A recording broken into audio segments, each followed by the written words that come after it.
President Putin says that Russia stands by, ready to provide Europe with whatever gas requirements it has, it will provide. I'm assuming that comes with strings attached. Maria, what are those strings? Well, the strings are mostly the Nord Stream 2, which is a top of agenda for both for Europe and for Russia. And I think everybody is waiting for this pipe to be launched. And hopefully it will happen before the end of this year. But according to the whole procedures, the German agency shall issue the draft certification for this pipe by 8th of January the next year. And the European Commission also has a couple months to issue the final certificate. But we hope that this story will happen before the end of this year, because we know that the underground gas storages are not that filled. So it's Maria? around 80%, yep. There's a couple angles to this, and one in particular. If we pretend that tomorrow Nord Stream 2 can be up and running and is approved, could Russia fill up 100% of that pipeline and just pump a lot of gas into Europe? Well, it's a good question, Alex. The problem is that it will depend on the European Commission again, because according to the European Third Energy Package, the line should be fulfilled only by 30%. It means that not 100% utilization for this pipe. But at the same time, technically, Russia can pump as much gas as Europe needs.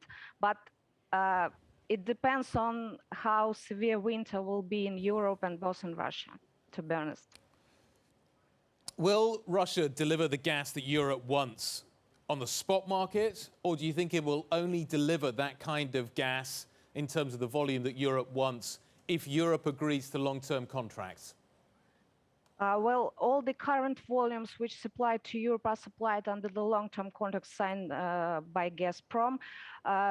In theory, Gazprom has its option at its own electronic gas platform to supply on a spot basis, but the position of Gazprom is to supply via the long-term contract, and it's understandable to have the predictability for the investments decision.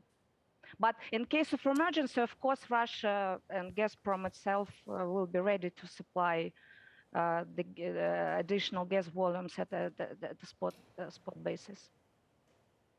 In terms of the risk here for Vladimir Putin, there is perception that he is taking advantage of a difficult situation that Europe finds itself in. He is saying that Europe is to blame, but nevertheless, the perception is that maybe he's going to take advantage of it. Is there a long-term risk in pursuing this? And I'm wondering how you think Europe will be seeing what is happening here and thinking about kind of how it basically uses different forms of energy, doesn't rely on Russia. What is the long-term consequence of what is happening here, do you think? Well, starting discussing about the gas, I wonder who appointed Gazprom as being the gas supplier of last resort to the European market. We have quite a global gas market. We have plenty of LNG at the market. It's almost 50% of worldwide gas traded, but all the additional volumes traded at the spot markets based goes to Asian market where the gas prices are higher, and it means that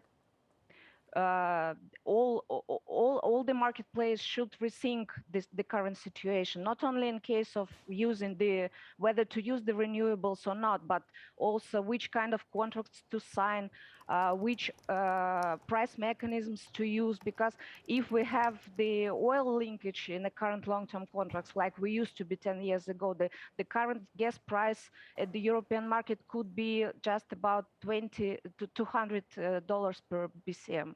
1,000 cubic meters, and it makes sense comparing to 1,000.